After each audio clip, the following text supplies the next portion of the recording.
Strokovno vodje ste izbrali, jo imate, kolikor se sliši navzven, dobro dela, delavci, strokovni delavci so zadovoljni z njo, ali se motim? Mi smo veseli, ampak žal nam je, da je prišlo do tega dogodka na tak način, ker podpiramo pa direktorja ima večinsko podporo na tem področju, da je prišlo do tega, kar ne bi bilo potrebno, zaradi tega, ker je bil mnenja, da je tu igrala veliko politika.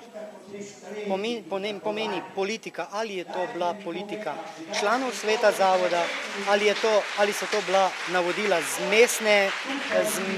mestne občine Maribor, ne vemo, ampak ker smo dom odprtih rok, prijaznih ljudi, želimo, tako kot nam je direktor svetoval in vedno govoril, bodimo dobrega srca, spoštujmo vse, nazven in noter, tako kot bi spoštoval svojega sobrata. Zato nekaj delavcev, ki smo mu tudi to povedali na sestankih, se s tem nismo strinjali. Ampak kljub temu, ta dogodek ne bi smel vplivati na to, kdo bo izbran v kratkem obdobju, pomeni 20. septembra tega meseca. Spoštovani svetniki, ko ste danes samo dva tukaj, vas lepo prosimo, da poročite tudi ostalim naše želje stanovalcev. Mi smo zadovoljni, še smo zadovoljni in vam naprej povem, da direktora Slaviča ne damo.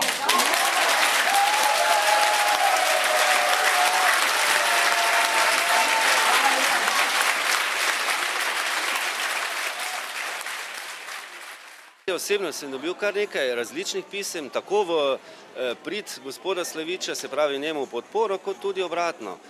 Z vsemi informacijami je tudi seznanjeno Ministrstvo za delo, družino in socialne zadeve. Moram vam pa povedati, svet doma in jaz osebno se bom odločil tako, kot mislim, da je najboljše za dobrobit in za dolgoročno perspektivo Doma Danice Vogrinec kot celote. Predvsem pa v interesu tistih, zaradi katerih smo vsi, tako poslovodstvo doma, kot tudi svet zavoda in ostali organi upravljanja. To so pa stanovalci doma.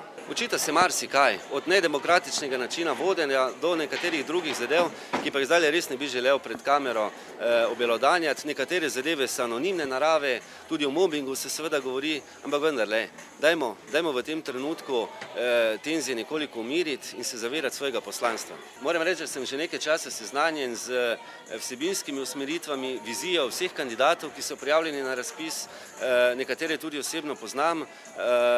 Mislim, da počasi dozreva pri meni odločitev, za koga se odločiti.